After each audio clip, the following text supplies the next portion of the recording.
He entered, vociferating oaths dreadful to hear, and caught me in the act of stowing his son away in the kitchen cupboard. Hareton was impressed with a wholesome terror of encountering either his wild beast's fondness or his madman's rage, for in one he ran a chance of being squeezed and kissed to death, and in the other of being flung into the fire or dashed against the wall, and the poor thing remained perfectly quiet wherever I chose to put him. "There, I've found it out at last," cried Hindley, pulling me back by the skin of my neck like a dog. "By heaven and hell, you've sworn between you to murder that child. I know how it is now, that he is always out of my way. But with the help of Satan I shall make you swallow the carving-knife, Nelly. You needn't laugh, for I've just crammed Kenneth head downmost in the Black Horse Marsh, and 2 is the same as 1, and I want to kill some of you. I shall have no rest till I do." "But I don't like the carving-knife, Mr. Hindley," I answered. "It has been cutting red herrings. I'd rather be shot, if you please." "You'd rather be damned," he said. "And so you shall. No law in England can hinder a man from keeping his house decent and mine's abominable. Open your mouth." He held the knife in his hand and pushed its point between my teeth, but for my part I was never much afraid of his vagaries. I spat out and affirmed it tasted detestably. I would not take it on any account. "Oh," said he, releasing me. "I see that hideous little villain is not Hareton. I beg your pardon, Nell. If it be, he deserves flaying alive for not running to welcome me, and for screaming as if I were a goblin. Unnatural cub, come hither. I'll teach thee to impose on a good-hearted, deluded father. Now, don't you think the lad would be handsomer cropped? It makes a dog fiercer, and I love something fierce. Get me that scissors, something fierce and trim. Besides, it's infernal affectation. Devilish conceit it is to cherish our ears. We're asses enough without them. Hush, child, hush. Well then, it is, my darling. Wishes dry thy eyes. There's a joy, kiss me. What? It won't. Kiss me, Hareton. Damn thee, kiss me. By God, as if I would rear such a monster. As sure as I'm living, I'll break the brat's neck." Poor Hareton was squalling and kicking in his father's arms with all his might, and redoubled his yells when he carried him upstairs and lifted him over the banister. I cried out he would frighten the child into fits, and ran to rescue him. As I reached them, Hindley leant forward on the rails to listen to a noise below, almost forgetting what he had in his hands. "Who is that?" he asked, hearing someone approaching on the stairs foot. I leant forward also, for the purpose of signing to Heathcliff, whose step I recognised, not to come further, and at the instant when my eye quitted Hareton, he gave a sudden spring, delivering himself from the careless grasp that held him, and fell. There was scarcely time to experience a thrill of horror before we saw that the little wretch was safe. Heathcliff arrived underneath just at the critical moment. By a natural impulse he arrested his descent, and setting him on his feet, looked up to discover the author of the accident, a miser who had parted with a lucky lottery ticket for 5 shillings, and finds next day he has lost in the bargain £5,000, could not show a blanker countenance than he did on beholding the figure of Mr. Earnshaw above. It expressed, plainer than words could do, the intense anguish at having made himself the instrument of thwarting his own revenge. Had it been dark, I dare say he would have tried to remedy the mistake by smashing Hareton's skull on the steps. But we witnessed his salvation, and I was presently below with my precious charge pressed to my heart. Hindley descended more leisurely, sobered and abashed. "It's your fault, Ellen," he said. "You should have kept him out of sight. You should have taken him from me. Is he injured anywhere?" "Injured?" I cried angrily. "If he is not killed, he'll be an idiot. Oh, I wonder his mother does not rise from her grave to see how you use him. You're worse than a heathen, treating your own flesh and blood in that manner." He attempted to touch the child, who, on finding himself with me, sobbed off his terror directly. At the first finger his father laid on him, however, he shrieked again louder than before, and struggled as if he would go into convulsions. "You shall not meddle with him," I continued. "He hates you. They all hate you. That's the truth. A happy family you have, and a pretty state you'll come to." "I shall come to a prettier yet, Nelly," laughed the misguided man, recovering his hardness. "At present, convey yourself and him away. And hark you, Heathcliff, clear you too quite from my reach and hearing.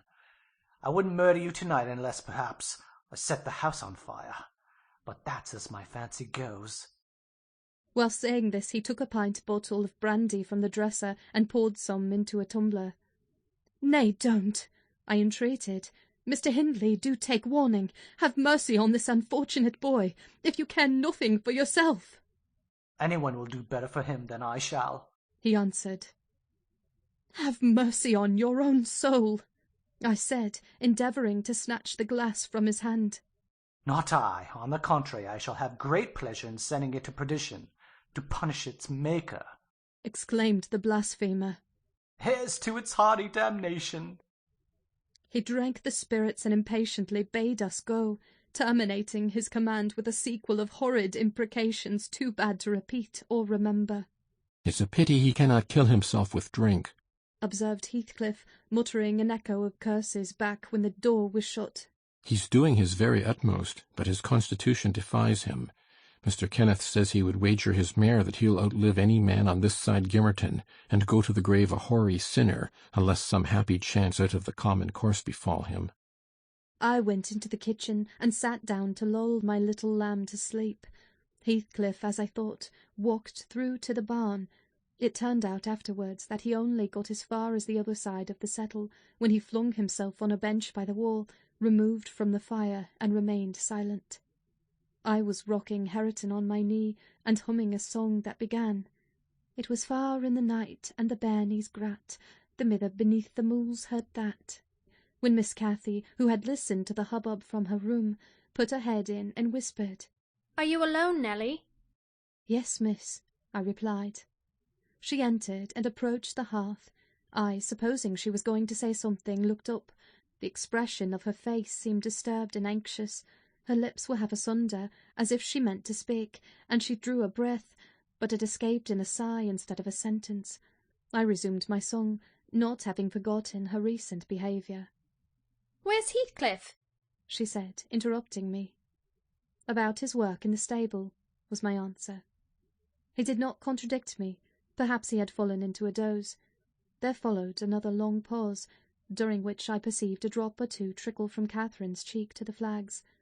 Is she sorry for her shameful conduct? I asked myself. That will be a novelty. But she may come to the point. As she will, I shan't help her. No, she felt small trouble regarding any subject, save her own concerns. "Oh dear," she cried at last. "I'm very unhappy." "A pity," observed I. "You're hard to please, so many friends and so few cares, and can't make yourself content." "Nelly, will you keep a secret for me?" she pursued, kneeling down by me, and lifting her winsome eyes to my face with that sort of look which turns off bad temper, even when one has all the right in the world to indulge it. "Is it worth keeping?" I inquired, less sulkily. "Yes, and it worries me, and I must let it out. I want to know what I should do.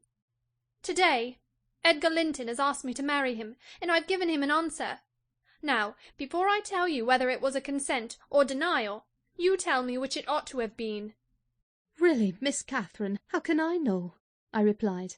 "To be sure, considering the exhibition you performed in his presence this afternoon, I might say it would be wise to refuse him, since he asked you after that. He must either be hopelessly stupid or a venturesome fool." "If you talk so, I won't tell you any more," she returned, peevishly rising to her feet. "I accepted him, Nelly. Be quick, and say whether I was wrong." "You accepted him? Then what good is it discussing the matter? You have pledged your word and cannot retract." "But say whether I should have done so. Do!" she exclaimed in an irritated tone, chafing her hands together and frowning.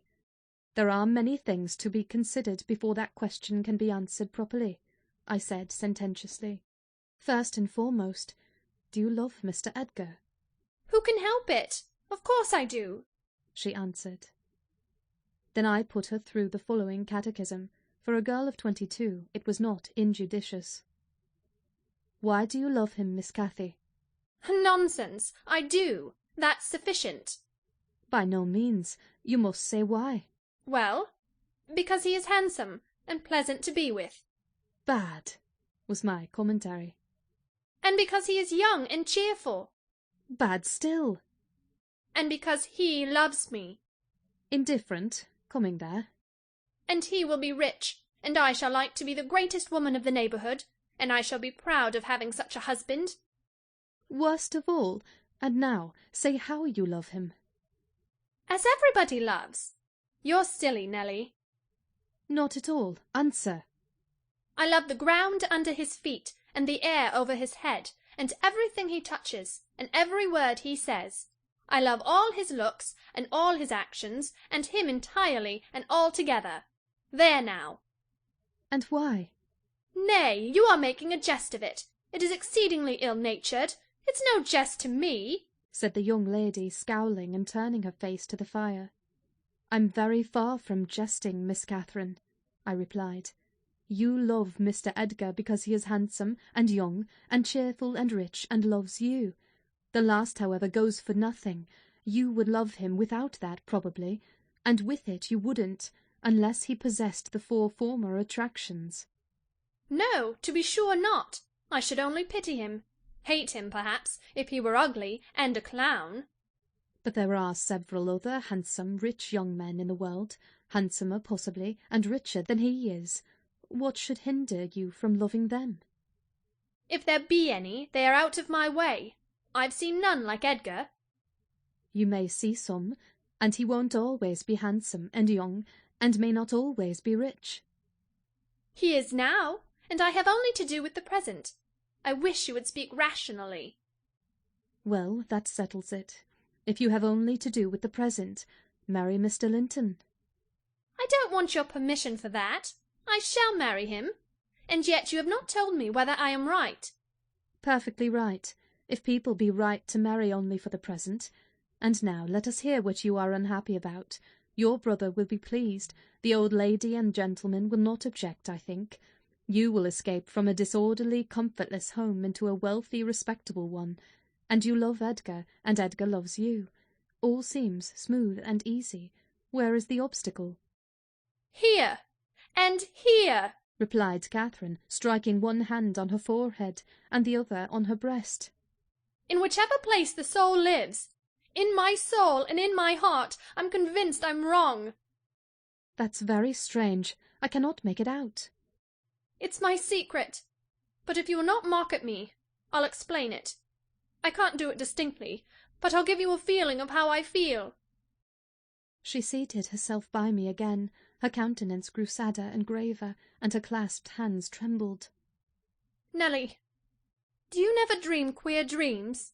She said, suddenly, after some minutes' reflection. Yes, now and then, I answered.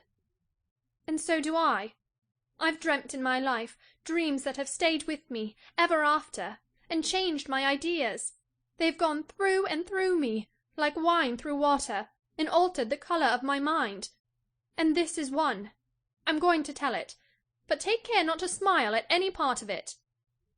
Oh, don't, Miss Catherine, I cried. We're dismal enough without conjuring up ghosts and visions to perplex us. Come, come, be merry, and like yourself. Look at little Hareton. He's dreaming nothing dreary. How sweetly he smiles in his sleep. Yes, and how sweetly his father curses in his solitude. You remember him, I dare say, when he was just such another as that chubby thing, nearly as young and innocent. However, Nelly, I shall oblige you to listen. It's not long, and I've no power to be merry tonight. I won't hear it. I won't hear it, I repeated hastily. I was superstitious about dreams then, and am still, and Catherine had an unusual gloom in her aspect that made me dread something from which I might shape a prophecy, and foresee a fearful catastrophe. She was vexed, but she did not proceed. Apparently taking up another subject, she recommenced in a short time. If I were in heaven, Nelly, I should be extremely miserable. Because you are not fit to go there, I answered. All sinners would be miserable in heaven. But it is not for that. I dreamt once that I was there. I tell you I won't hearken to your dreams, Miss Catherine. I'll go to bed, I interrupted again. She laughed and held me down, for I made a motion to leave my chair. This is nothing, cried she. I was only going to say that heaven did not seem to be my home, and I broke my heart with weeping to come back to earth, and the angels were so angry that they flung me out into the middle of the heath, on the top of Wuthering Heights, where I woke sobbing for joy. That will do to explain my secret, as well as the other. I've no more business to marry Edgar Linton than I have to be in heaven, and if the wicked man in there had not brought Heathcliff so low, I shouldn't have thought of it. It would degrade me to marry Heathcliff now, so he shall never know how I love him, and that, not because he's handsome, Nelly, but because he's more myself than I am. Whatever our souls are made of, his and mine are the same, and Linton's is as different as a moonbeam from lightning, or frost from fire. Ere this speech ended, I became sensible of Heathcliff's presence. Having noticed a slight movement, I turned my head, and saw him rise from the bench and steal out noiselessly. He had listened till he heard Catherine say it would degrade her to marry him, and then he stayed to hear no further. My companion, sitting on the ground, was prevented by the back of the settle from remarking on his presence or departure, but I started and bade her hush. "Why?" she asked, gazing nervously round. "Joseph is here," I answered, catching opportunely the roll of his cartwheels up the road, "and Heathcliff will come in with him. I'm not sure whether he were not at the door this moment."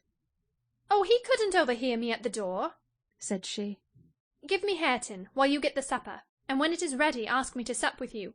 I want to cheat my uncomfortable conscience, and be convinced that Heathcliff has no notion of these things. He has not, has he? He does not know what being in love is." "I see no reason that he should not know as well as you," I returned, "and if you are his choice, he'll be the most unfortunate creature that ever was born. As soon as you become Mrs. Linton, he loses friend and love and all. Have you considered how you'll bear the separation, and how he'll bear to be quite deserted in the world? Because, Miss Catherine—" "He quite deserted? We separated?" she exclaimed, with an accent of indignation. "Who is to separate us, pray? They'll meet the fate of Milo. Not as long as I live, Ellen, for no mortal creature. Every Linton on the face of the earth might melt into nothing before I could consent to forsake Heathcliff. Oh, that's not what I intend. That's not what I mean. I shouldn't be Mrs. Linton were such a price demanded. He'll be as much to me as he has been all his lifetime. Edgar must shake off his antipathy, and tolerate him, at least. He will, when he learns my true feelings towards him. Nelly, I see now you think me a selfish wretch, but did it never strike you that if Heathcliff and I married, we should be beggars? Whereas, if I marry Linton, I can aid Heathcliff to rise, and place him out of my brother's power." "With your husband's money, Miss Catherine," I asked, "you'll find him not so pliable as you calculate upon, and though I'm hardly a judge, I think that's the worst motive you've given yet for being the wife of young Linton." "It is not," retorted she. "It is the best. The others were the satisfaction of my whims, and for Edgar's sake, too, to satisfy him. This is for the sake of one who comprehends in his person my feelings to Edgar and myself. I cannot express it, but surely you and everybody have a notion that there is, or should be, an existence of yours beyond you. What were the use of my creation if I were entirely contained here? My great miseries in this world have been Heathcliff's miseries, and I watched and felt each from the beginning. My great thought in living is himself. If all else perished, and he remained, I should still continue to be. And if all else remained, and he were annihilated, the universe would turn to a mighty stranger. I should not seem a part of it. My love for Linton is like the foliage in the woods. Time will change it, I'm well aware, as winter changes the trees. My love for Heathcliff resembles the eternal rocks beneath, a source of little visible delight, but necessary. Nelly, I am Heathcliff. He's always, always in my mind, not as a pleasure, any more than I am always a pleasure to myself, but as my own being. So don't talk of our separation again. It is impracticable, and—" She paused and hid her face in the folds of my gown, but I jerked it forcibly away. I was out of patience with her folly. "If I can make any sense of your nonsense, miss," I said, "it only goes to convince me that you are ignorant of the duties you undertake in marrying, or else that you are a wicked, unprincipled girl. But trouble me with no more secrets. I'll not promise to keep them." "You'll keep that?" she asked eagerly. "No, I'll not promise," I repeated. She was about to insist when the entrance of Joseph finished our conversation, and Catherine removed her seat to a corner and nursed Hareton, while I made the supper. After it was cooked, my fellow servant and I began to quarrel who should carry some to Mr. Hindley, and we didn't settle it till all was nearly cold. Then we came to the agreement that we would let him ask, if he wanted any, for we feared particularly to go into his presence when he had been some time alone. "And how isn't that note comed in frae the field by this time? What is he about? God, I'll say it," demanded the old man, looking round for Heathcliff. "I'll call him," I replied. "He's in the barn, I've no doubt." I went and called, but got no answer. On returning, I whispered to Catherine that he had heard a good part of what she had said, I was sure, and told how I saw him quit the kitchen just as she complained of her brother's conduct regarding him. She jumped up in a fine fright, flung Hareton on to the settle, and ran to seek for her friend herself, not taking leisure to consider why she was so flurried, or how her talk would have affected him. She was absent such a while that Joseph proposed we should wait no longer. He cunningly conjectured they were staying away in order to avoid hearing his protracted blessing. They were "ill enough for ony foul manners," he affirmed, and on their behalf he added that night a special prayer to the unusual quarter of an hour's supplication before meat, and would have tacked another to the end of the grace, had not his young mistress broken in upon him with a hurried command that he must run down the road, and, wherever Heathcliff had rambled, find and make him re-enter directly.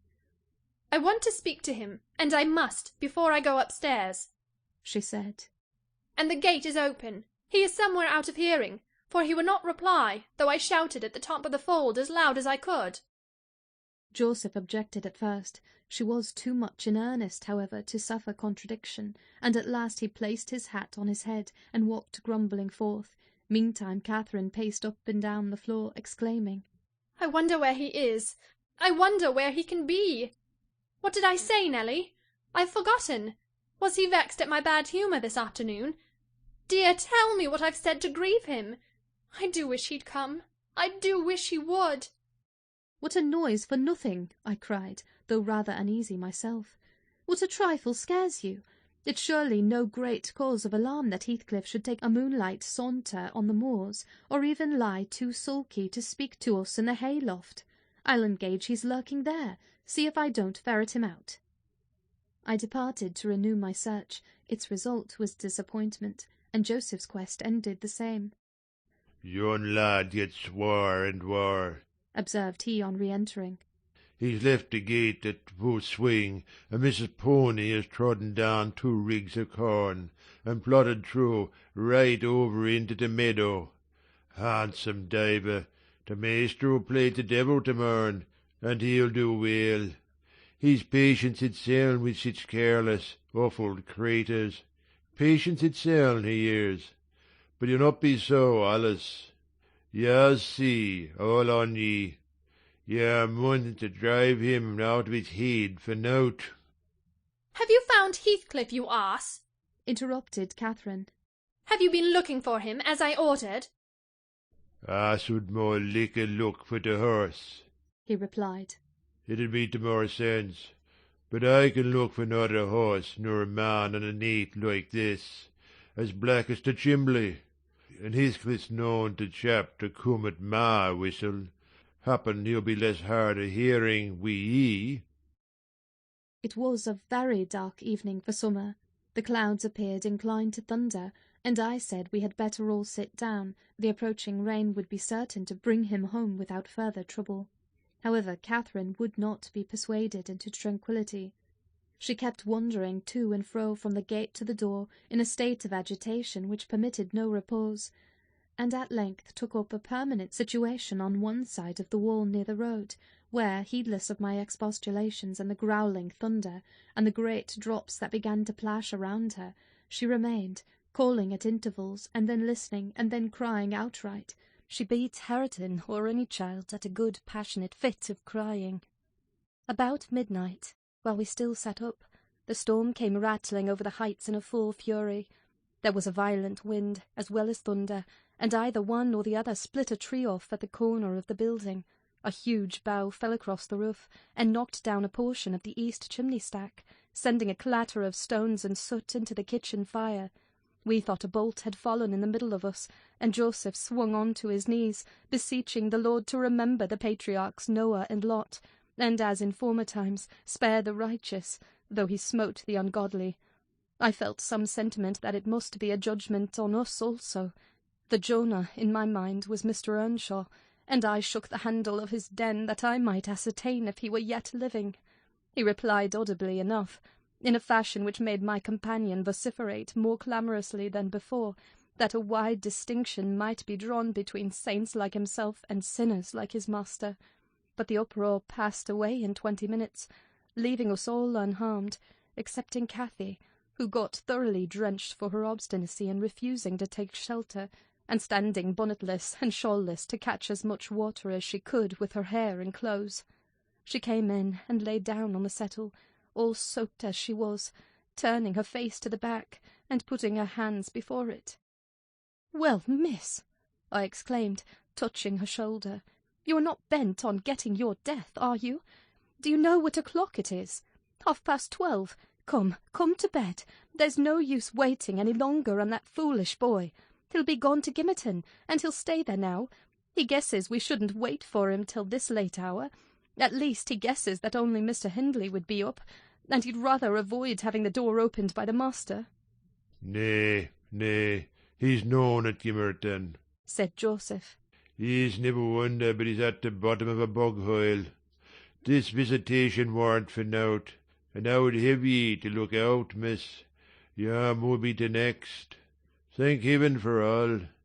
All works together for good to them as is chosen and picked out from the rubbish. You know what the Scripture says." And he began quoting several texts, referring us to chapters and verses where we might find them.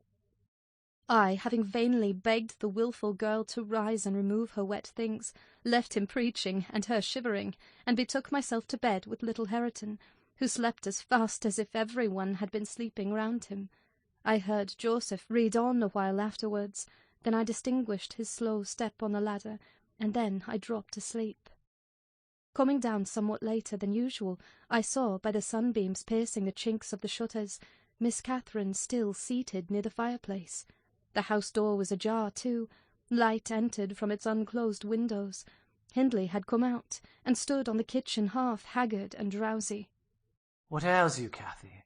he was saying when I entered. "You look as dismal as a drowned whelp. Why are you so damp and pale, child?" "I've been wet," she answered reluctantly. "And I'm cold, that's all." "Oh, she is naughty," I cried, perceiving the master to be tolerably sober. "She got steeped in the shower of yesterday evening, and there she has sat the night through, and I couldn't prevail on her to stir." Mr. Earnshaw stared at us in surprise. "The night through," he repeated. "What kept her up? Not fear of thunder, surely? That was over hours since." Neither of us wished to mention Heathcliff's absence, as long as we could conceal it, so I replied I didn't know how she took it into her head to sit up, and she said nothing. The morning was fresh and cool. I threw back the lattice, and presently the room filled with sweet scents from the garden. But Catherine called peevishly to me. "Ellen, shut the window. I'm starving." And her teeth chattered as she shrank closer to the almost extinguished embers. "She's ill," said Hindley, taking her wrist. "I suppose that's the reason she would not go to bed. Damn it! I don't want to be troubled with more sickness here. What took you into the rain?" "Running after the lads, as usual," croaked Joseph, catching an opportunity from our hesitation to thrust in his evil tongue. "If I were you, Maister, I just slammed the boards in their faces, all on 'em, gentle and simple. Never a day out you're off, but young Carol Linton comes sneaking hither, and Miss Nelly, sure's a fine lass, sure sits watching for ye at the kitchen, and as ye're in at one door, he's out at t'other, and then, where grand lady goes a-courting of her side. It's bonny behaviour, lurking among the fields, after 12 at the night, with the foul, fleesome divil of a gipsy, Heathcliff. They think I'm blind, but I'm no out of the sort. I seed young Linton both coming and going, and I'd seed ya. Directing his discourse to me. You're good for nought, slattendy witch. Nip up and bolt into the house the minute you're heard the maister's horse fit clatter up the road. Silence, eavesdropper! Cried Catherine. None of your insolence before me. Edgar Linton came yesterday by chance, Hindley, and it was I who told him to be off, because I knew you would not like to have met him as you were. You lie, Cathy, no doubt, answered her brother. And you are a confounded simpleton.